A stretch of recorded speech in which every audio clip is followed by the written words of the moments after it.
I think when you look at those fixtures, they look favourable for Man City, but I'm sure if when we put Arsenal's up, it'll be pretty much the same. And we're talking about Arsenal still having to go to City. I think the Carabao Cup final is a huge moment for both teams, and I think if Manchester City won that, psychological, because then a lot of talk would be, oh, Arsenal can't get over the line again, another trophy. Even if the if City could cut that by a point or two round about then and could beat them in the Carabao Cup final, I think psychologically that would be huge for sort of Manchester City in that run. And I think Arsenal are the best team. I think they've got the best squad. I still believe they'll go on and win the league. But I'm just thinking where sort of City can get a little, a little chink at them. And for me, I think it's almost better for Man City that they're playing Arsenal than Chelsea in the final.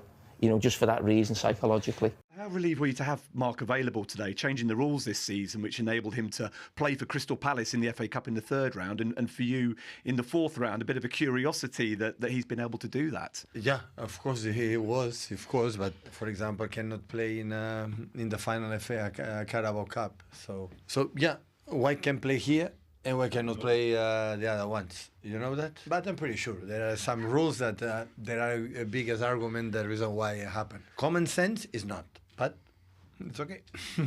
The fallout from Manchester City's 2-0 victory over Salford has taken a dramatic turn after officials reportedly admitted that a clear penalty should have been awarded during the FA Cup clash.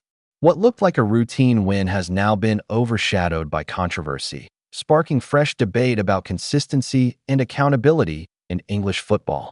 The incident occurred midway through the first half when a City attacker burst into the box and appeared to be clipped by a defender.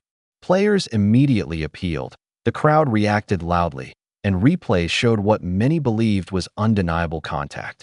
Despite this, the referee waved play on, and VAR chose not to intervene, a decision that left fans inside the stadium stunned.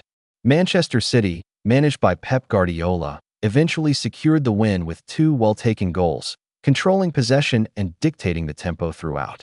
But after the final whistle, attention shifted from the scoreline to the controversial moment that could have changed the game's complexion far earlier.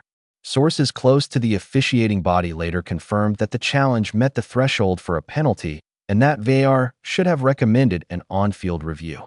The admission has only intensified frustration among supporters who feel that similar incidents often receive different outcomes depending on the match or the team involved.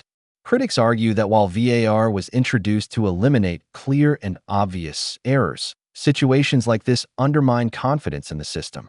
The technology had multiple camera angles and slow-motion replays, yet still failed to deliver what many see as the correct decision in real time. Although the result ultimately favored Manchester City, the controversy adds to a growing list of debated calls in domestic competitions. For Salford, it raises questions about fairness in high-profile fixtures.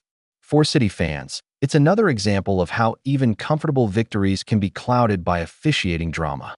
The fallout from Manchester City's 2-0 victory over Salford has taken a dramatic turn after officials reportedly admitted that a clear penalty should have been awarded during the FA Cup clash. What looked like a routine win has now been overshadowed by controversy, sparking fresh debate about consistency and accountability in English football. The incident occurred midway through the first half when a City attacker burst into the box and appeared to be clipped by a defender. Players immediately appealed, the crowd reacted loudly, and replays showed what